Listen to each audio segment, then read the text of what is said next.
सुरता में बहुत जी लिया, और जब तक हम सुरता को नहीं जानेंगे तब तक अशुरता को हम छोड़ेंगे नहीं।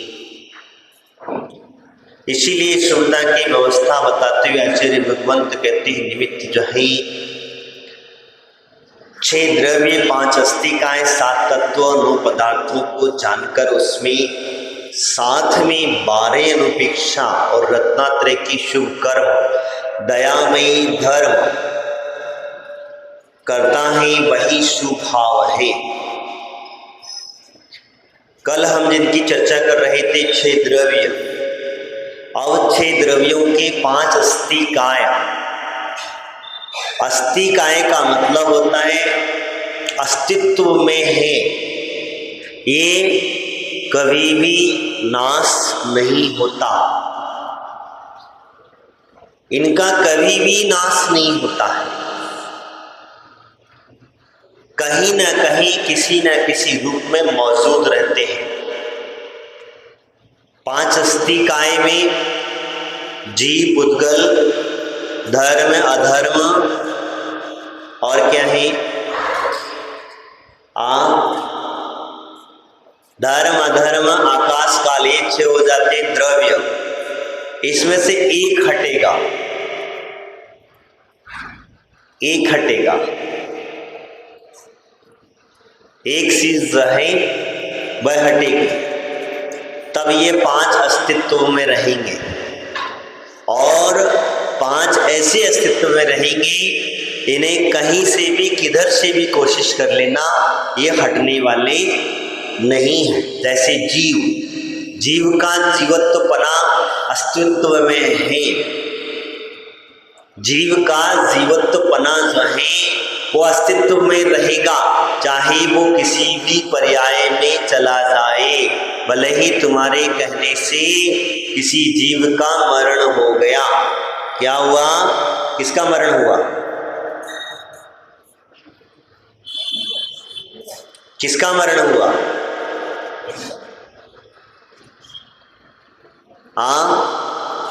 किसका मरण हुआ?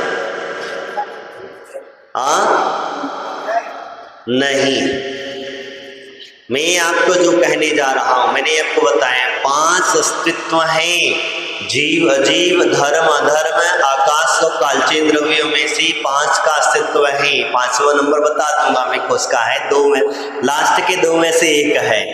तो मरण किसका हुआ? किसका मरण हुआ? किसी का नहीं हुआ। मरण होता ही नहीं है और जन्म भी नहीं होता।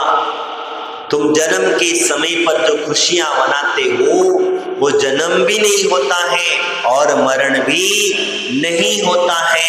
एकमात्र वस्त्र की तरह हम परिवर्तन करते रहते हैं। जैसे नया वस्त्र पहन लिया, पुराने हट जाएगा कि नहीं हटेगा? और अगर कोई विचार करे कि मैं तो पुराना पहने रहूं, नया भी पहन लूं, तो संभव है जोकर लगोगे। न पुराने के ऊपर नया वस्त्र पहन लोगे तो जोकर लगोगे। इसी कारण से मैं जीवत्वपना जो है वो शाश्वत है, इसे कोई नष्ट नहीं कर सकता है। लेकिन आप व्यवहारिकता में जीते, अरे फलाने चंदी चल बसे। चल बसे मतलब कहाँ गए? मरण को प्राप्त हो गए, मर गए। शब्दों का ध्यान रखना, ये सिर्फ मात्र शब्द पुद्गल वर्गणाएं हैं, क्योंकि जीवात्मा का कभी भी मरण नहीं होता। क्योंकि ये बात निश्चित समझ लेना, क्योंकि आपकी आत्मा जी मनुष्य पर्याय में है। आपकी आत्मा वही आत्मा जाकर के कीड़े मकोड़े में है, वही आत्मा वृक्षों के अंदर में है, वही आत्मा जल के अंदर में है, वही आत्मा आपके अग्निकाय आदि के अंदर में है, और वही आत्मा पत्थर, कंकड़, मिट्टी आदि पत्थर में है। तो आप बताओ किसी में अंतर बचा? नारकी में भी वही है, कोई अंतर नहीं है। और स्वर्ग के देवताओं में भी वही है, और इन सब से परे सिद्ध शिला पर भी पहुंच गई है, तब भी वही है। जीवत्व पना उसका समाप्त नहीं हुआ, सिद्ध हो गया। जान गए आप लोग, ये विश्वास रखना, श्रद्धा रखना। जहां तुम्हें विश्वास हो जाएगा कि हाँ ये तो जीव है, अब जीव गया कहाँ है, जीव ने मनुष्य पर्याय में रह करके जो भाव उसने बनाए थे बस वहां चला गया। जैसे मान के चलो तुम्हारे अगर नंदीश्वर द्वीप जाने के भाव हो जाए कि मुझे नंदीश्वर द्वीप में जाकर के अकीर्तन चैत्यालय की वंदना करनी है, मुझे पूजा करनी है, तो तुम जा पाओगे? हाँ, मनुष्योत्तर पर्वत से बाहर नहीं जाता। लेकिन हाँ, अगर भाव मजबूत है, भाव पक्के हैं, जीव के अगर भाव है, ध्यान रखना, जीव के अंदर के अगर भाव है तो वो मनुष्य, वह जीव नंदीश्वर द्वीप में जाकर के भगवान की वंदना पूजा अर्चा जरूर कर सकता है। वो भले ही इस मनुष्य पर्याय का त्याग कर जाए, लेकिन देवत्व को प्राप्त हो जाए, लेकिन उसके भाव थे किसके? भाव किसके थे? नंदीश्वर द्वीप में जाकर के मुझे वंदना करना है, भगवान की पूजा पाठ करने का भाव था। यही कारण था कि वह जीव जाकर के नंदीश्वर द्वीप गया और उसने देव पर्याय को प्राप्त कर लिया। भले ही वो देव पर्याय से गया, लेकिन गया तो शरीर, भाव तो प्रबल थे। यही कारण होता है, तुम जो मनुष्य पर्याय में तुम्हारे भाव बनाते हो, मैंने बीच में भी कहा था कि आप अगर भोजन में ज्यादा मन अटका रहता है तो अन्न के जाकर के कीड़ा बनोगे। जल में अगर पानी पानी पानी पानी करते रहोगे तो ध्यान रखना उस सेठ की तरह जाकर के मेंढक बनोगे। कौन सेठ? सेठ था जो अपनी साधना कर रहा था, जाप कर रहा था, उसका नियम था कि भगवान मैं अपनी सामायिक जब तक खत्म नहीं करूंगा तब तक इस दीपक में तेल है। अंत समय में कहते हैं पानी पानी पानी करने लग गया और मर्त्वा कहाँ गया? कहाँ गया? वही सेठ अपनी बावड़ी में जाकर के मेंढक बन गया। ध्यान रखना मैं जो कह रहा हूं, इसीलिए मैं आपको बता रहा हूं कि आप जो चीज को आकर्षित, जिस चीज को ज्यादा भाते हैं वहां जाकर के जन्म अवश्य लेता है। आप धन का संग्रह करते हैं, धन को जोड़ते हैं, संभालते हैं, सुरक्षित रखते हैं, और जब कहीं आपका मरण हो जाता है तो कई बार आपने देखा होगा कुछ क्या हुआ? तिजोरी खोली, क्या हुआ? तिजोरी खोली, निकला उसमें से पुष्य मार करके, यानी कि उसे आपको धन देने को तैयार नहीं है। कौन देने को तैयार नहीं है? जिसने मेहनत करके कमा करके उस तिजोरी में रखा था और वो मर करके उसी तिजोरी में जाकर के जन्म ले लिया। इसीलिए कह रहा हूं मैं, भावों को बता रहा हूं, अपनी शुभ भावों की परिणति समझ लेना।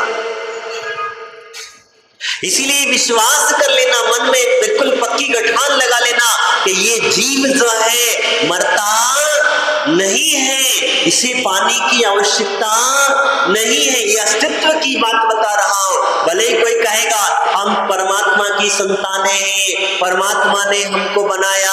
अरे भैया मैं आपसे पूछता हूं, तुम परमात्मा की संतानें हो तो एक को गरीब और एक को अमीर क्यों बनाया?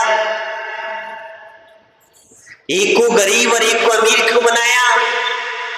एक को पिता और एक को पुत्री क्यों बनाया? भावों की व्यवस्था समझना।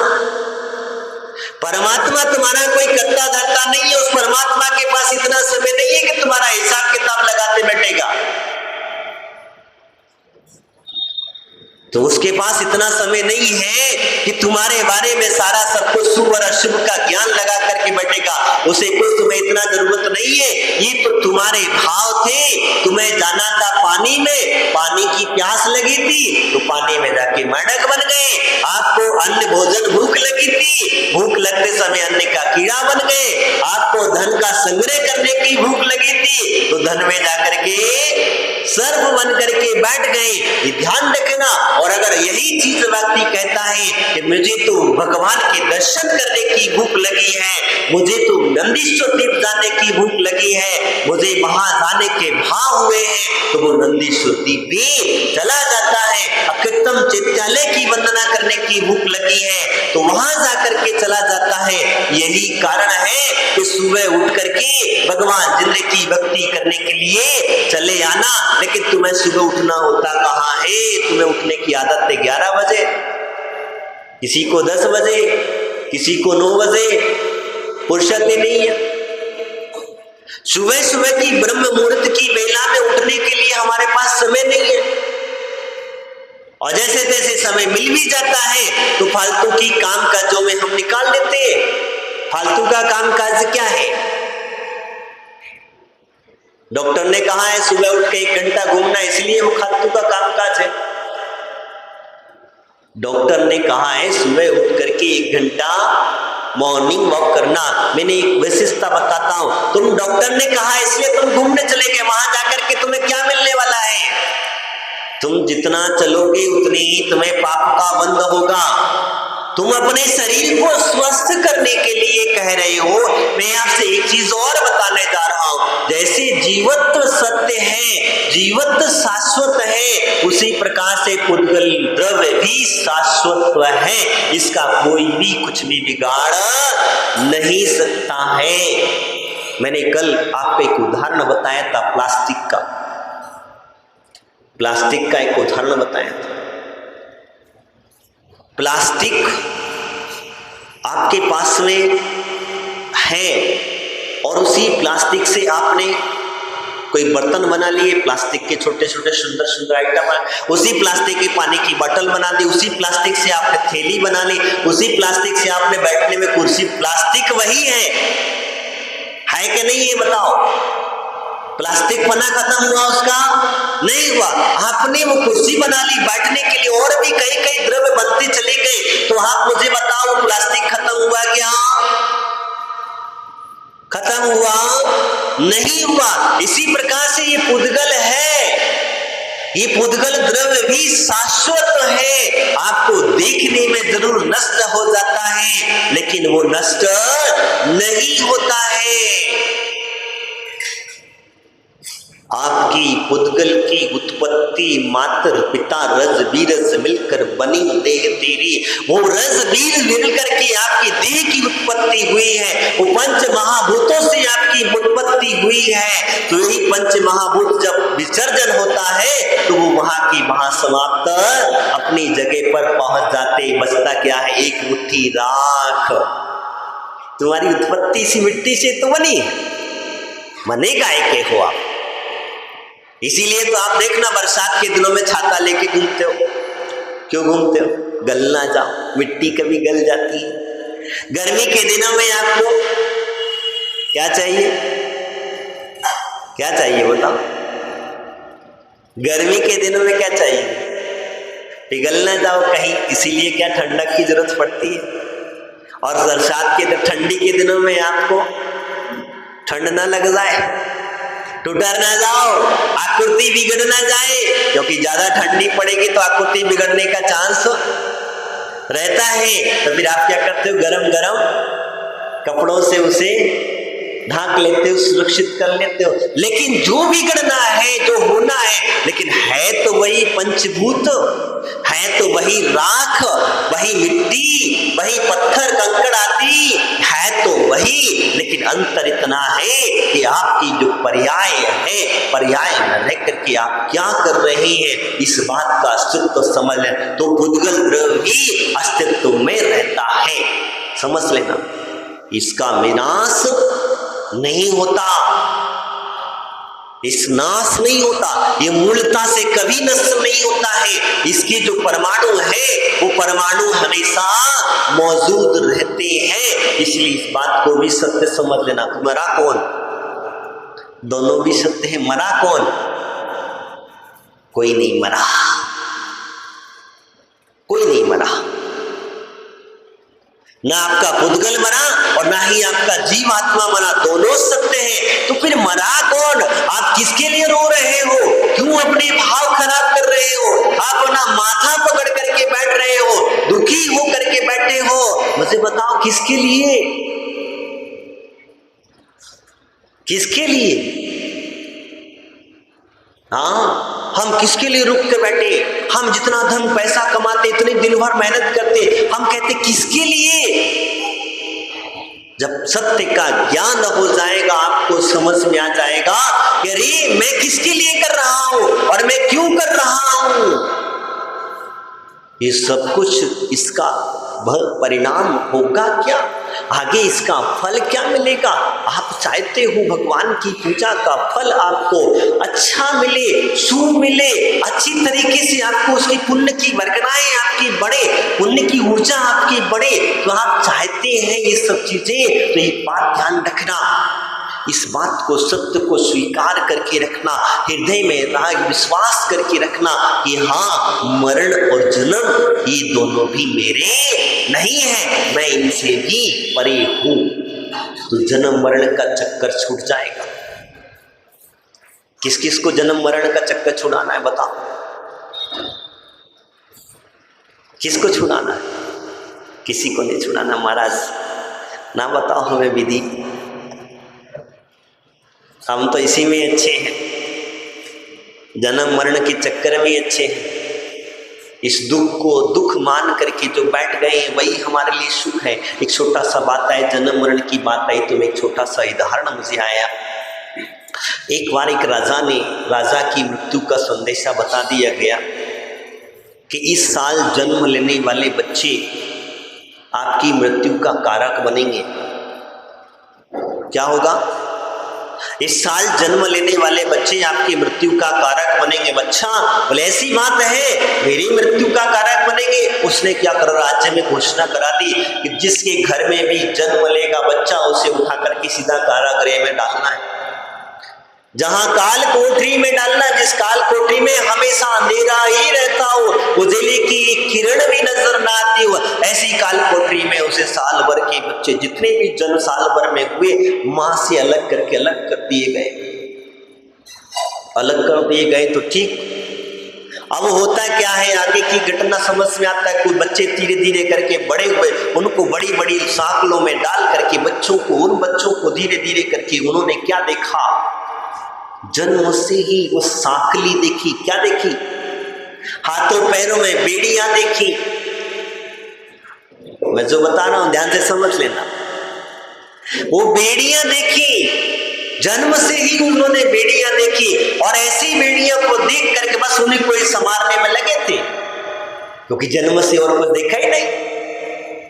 उन्हीं बेड़ियों को देखा था, वही श्रृंगार समझ लिया, और उन्हीं को ही अपने बढ़िया साफ स्वच्छ करते, खाना पीना मिल ही जाता, वहीं आराम से सोते। पर उनको वहां से कहीं जाना था, कम्र उनको काल कोठरी में जो था पड़ा हुआ था। संयोग वसात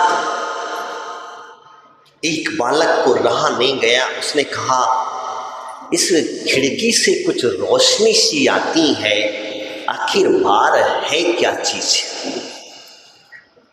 उस बालक बड़ा हो गया था, उसने कहा इस खिड़की से एक रोशनी आ रही है, इस रोशनी के अंदर से कुछ तो बात है, बाहर कुछ तो भी है, ये प्रकाश क्यों दे रहा है, ये कहीं ना कुछ गड़बड़ नजर आता है। उसने जुगाड़ तुगाड़ जैसे तैसे लगा के उस खिड़की तक पहुंच गया, और खिड़की के बाहर जैसे उसने झांक करके देखा तो उसने कहा यहाँ तो बहुत बच्चे कच्चे खेल रहे हैं, लोग आनंद से जी रहे, बाहर की दुनिया ही कुछ अलग है। और उसकी आनंद का पारा नहीं रहा, वो खिड़की में से, वो रोशनदान में से निकल करके बाहर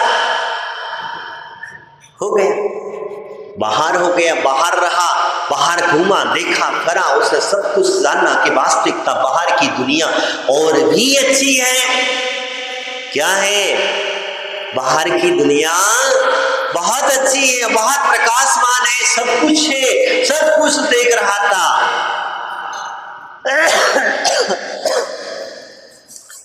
देख करके उसे एक दिन विचार आया कि अपने मित्र काल कोठरी में बंद हैं। क्या विचार आया? अपने मित्र जो हैं वो काल कोठरी में बंद हैं, इन मित्रों को ले जाकर के बाहर की हवा खिलानी चाहिए, इन्हें बाहर निकालने का कोई उपाय सोचना चाहिए, इन मित्रों को सब जाकर के पूरी की पूरी बात घटना बतानी चाहिए। उस व्यक्ति ने कहा ठीक है चलिएगा। उस बच्चा जो था वो जाकर के वहीं फिर वापस काल कोठरी में जाकर के पहुंच जाता है।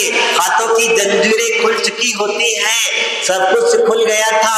अब जाकर के वो जब पहुंचा, पहुंचने के बाद में अपने सारे जितने काल कोठरी में उस साल के जन्मे हुए बच्चे थे वो सारे काल कोठरी में उनसे सबसे कहा जाकर के एक एक करके बताना चालू किया, देखो इस रोशनदान से बाहर चलेंगे तो हमें बहुत ही एक आनंदित दुनिया मिलेगी। क्या मिलेगा?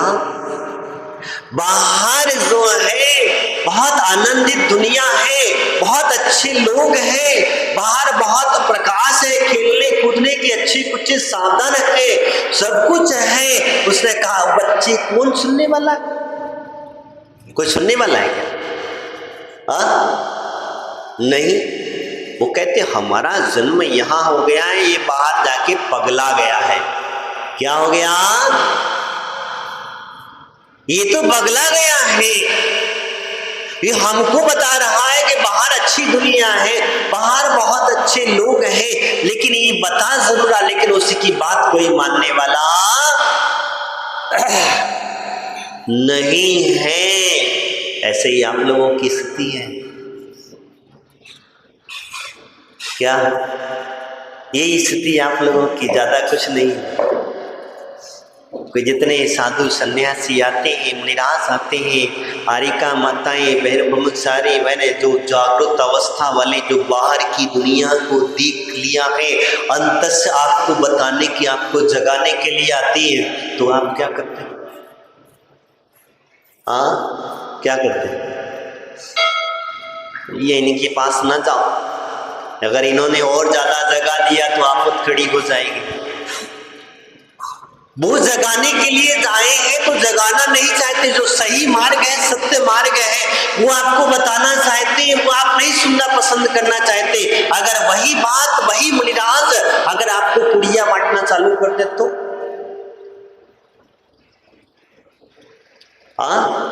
क्या होगा? महाराज फूका फाकी करना चालू कर दे तो हमें राजू बाबा को बहुत चिंता लगी रहती, महाराज कोई ऊपर आता नहीं, आपसे कोई जुड़ता नहीं रहा, कुछ जादू पुड़िया बांटना चालू कर दो। बड़ी चिंतित हैं कि कम से कम समाज जुड़ जाएगा। और मैं कहता हूं मुझे भीड़ की आवश्यकता नहीं है, मुझे तो उन लोगों की आवश्यकता है जो वास्तविकता में जागरूक है, वास्तविकता में जागरूक है। मतलब के लिए तुम साधु संतों के, सन्यासियों के चरणों में जाकर के, उनके पास जाकर के अपनी बने लगाते हो, भक्ति करते हो, स्तुति करते हो, वो आपका मतलब है। और मतलब निकल जाने के बाद में तुम महाराज को छोड़ देते हो, भगवान को छोड़ देते हो। इससे मतलब ही वो तुमसे बड़ा और मतलब ही कौन हो सकता है?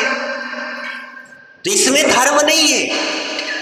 मैंने कल जो आप लोगों से कहा था कि आप जो क्रिया कांड में फंसे हुए हो और संयोग के साथ में आपको कुछ बता भी दो और दे भी दो, ये पुड़िया दे भी दो, तो तुम्हारा पुण्य होगा तो पुड़िया काम करेगी, नहीं तुम पुड़िया भी मिट्टी बन जाएगी। होगा तभी ना, तभी तो बने। बनेगा। तुम जिस क्रिया कांड के लिए फंसे, इसीलिए सत्य को स्वीकार कर लोगे, वो व्यक्ति कभी भी पुड़िया पाठ जादू मंत्र तंत्र आदि के चक्कर में, भूत भभूत के चक्कर में कभी नहीं पड़ेगा। जिस सत्य को मैंने आपको बताया है कि यानी कि जीवत्व और उद्गल दोनों भी सत्व है। ये जिसके लिए आप कर रहे हो, क्या आप उनसे जाकर के थोड़ा सा पूछ लेना कि मैं अगर नरक गति में जा रहा हूं, मैं त्रियंश गति में जा रहा हूं, क्या आप मेरे साथ में चलोगे? पूछ लेना। मैं दे देता हूं पुड़िया आपको, और ऐसी पुड़िया दे देता हूं जिस पुड़िया को प्राप्त करने के बाद में आपको पीछे पलटने की जरूरत नहीं पड़ेगी। लेकिन शर्त मैंने पहले जाके पूछ लेना, कोई है साथी? अरे इस मनुष्य पर्याय में जब तक तुम हो तब तक तुम्हारे सगे साथी संबंधी हैं। यही सगे संबंधी जब तुम नरक गति में मिलोगे तो तुमको ही मारेंगे, तुमको ही काटेंगे, तुमसे ही लड़ेंगे झगड़ेंगे, और नर की असुर तुम्हारी जाति के देव आपस में भिड़ाएंगे। यहाँ तो तुम बड़ी आराम से प्रेम से गले मिलते हो, वहां कहा जाएगा कि देखो वो तुम्हारा गला दबा रहा था और तुम उस पे लेके एक दूसरे को मारने को काटने को दौड़ोगे। तो बताओ क्या होगा, कैसा होगा? आज पति पत्नी के अंदर में प्रेम होता है, जब नरकी में जाओगे तो देखोगे आप, वहां पर समझ में आएगा वो प्रेम अपना कहां गया। इसलिए भावों की व्यवस्था समझ लेना। मैं आपसे जो कह रहा हूं, जो 7-5 अस्तित्व की बात कर रहा था मैं, तो जीव शाश्वत है, अस्तित्व में है, जीवत्व बना है उसके अंदर में, और आप वास्तव में जीवंत हैं। आप कभी मरते नहीं हो, आपका कभी मरण नहीं होता और ना ही होगा। ये बात भी सत्य स्वीकार कर लेना। तो जिस दिन आपके पास में हृदय में ये बात समझ में आ जाएगी, उस दिन आपको अंदर से लगेगा कि अरे मैं क्या कर रहा हूं, किसके लिए जी रहा हूं, मैंने किसके लिए सब कुछ के माया जोड़ी, सब कुछ छोड़ा। तो इसीलिए मैंने आपको बताया पुद्गल के भाव होते हैं, तो आपको पुद्गल मनुष्य पर्याय प्राप्त होती है। नरक आदि के भाव होते हैं तो नरक गति में जाकर के पर्याय प्राप्त होती है, और देवत्व गति के भाव होते हैं तो देव गति को प्राप्त होते हैं। ये ध्यान रखना। और त्रियंश गति के भाव होते हैं तो त्रियंशत्व को प्राप्त होते हैं। यही कारण होता है। अब कैसे प्राप्त होते हैं ये बात थोड़ा सा समझ लेना। देवत्व बने के भाव आपके कैसे हुए? तो आपने जो भगवान की पूजा पाठ करने के भाव निस्वार्थ भाव से किया है। क्या किया है? निस्वार्थ भाव से किया है। आपका अपना कोई स्वार्थ नहीं है, कुछ लेना देना नहीं है। मैं तो सिर्फ अपना कर्तव्य कर रहा हूं, मैं सिर्फ भगवान की स्तुति कर रहा हूं। जैसे मुनिराज को आहार हमने दिया है तो आहार देने में हमारा ये भाव नहीं है कि महाराज का हमारे घर में चरण लगेंगे इसलिए हमने आहार चौका लगाया। मेरा कर्तव्य था अतिथि सत्कार करना। क्या कर्तव्य था? अतिथि सत्कार करना मेरा कर्तव्य था, मैंने पूरा किया। अब इसके बदले में तुम ये मत करने लग जाना कि महाराज तनक का मत समझ हो। अगर यहां तक आए हो तनक चौका में भी चलो, तनक बेडरूम में भी चलो, तनक बैठक में भी चलो, तनक इस पूरे गांव में कुछ और डाल दो। तो तुमने जितना दान मुनिराज को आहार अंजलि में दिया था वो किया गया, सब पानी में तुम्हारा व्यर्थ गया, क्योंकि तुम्हारा निस्वार्थपना खत्म। जहां स्वार्थ लग जाता है तो उतनी स्वार्थ की सिद्धि जरूर हो जाती है, और जहां निस्वार्थ लग जाता है वहां उस घर में धन धान्य आदि की वृद्धि अपने आप हो जाया करती है। इसी प्रकार से हम भगवान जिंदगी की पूजा करते हैं, और पूजा करने में किसी ने कह दिया भक्तांबर का विधान करते हैं या और भी कई पूजाएं शांति विधान आदि करते, आपने पढ़ लिया, किसी के मुख से सुन लिया, पंडितों ने बता दिया, मुनि महाराजों ने बता दिया कि शांति विधान कर लो, तुम्हारे जीवन में शांति शांति। क्या हुआ? तुम किस लालसा से कर रहे? जीवन में शांति पाने के लिए शांति विधान कर लो, इसलिए शांति तुम्हारी हो जाएगी। वो शांति हो जरूर जाएगी, लेकिन परिणाम देख लेना भैया, आगे का विचार कर लेना। तनक बहुत आगे का विचार कर, इसीलिए मैंने कहा तो आप जैसा सोचते हैं, जैसे विचार रखते